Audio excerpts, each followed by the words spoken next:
দেখো প্রবলেমটাতে আমাদের দেওয়া আছে 18:9 এবং 12 কত হবে, অপশন থেকে আমাদের চুজ করতে হবে। তো আমরা যদি দেখি এখানে বিভিন্নভাবে আমরা ট্রাই করব, কিন্তু এর মধ্যে আসলে কিভাবে আসলে ট্রাই করলে মিলবে। দেখো আমরা যদি দেখি 18কে 2 দ্বারা ভাগ করলে হয় যে 9, ঠিক আছে।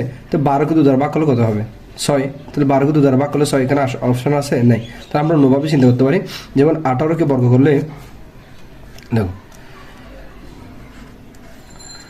18কে যদি বর্গ করা হয় তাহলে মান আসে 324, এবং 324 যদি আমরা একটু পাশাপাশি যোগ করে দেখি, 3-এর সাথে 2 যোগ করলে 5, 5-এর সাথে 7 যোগ করলে 9, তাহলে এই 9 যোগফলটা আসলে পাশে দেওয়া আছে।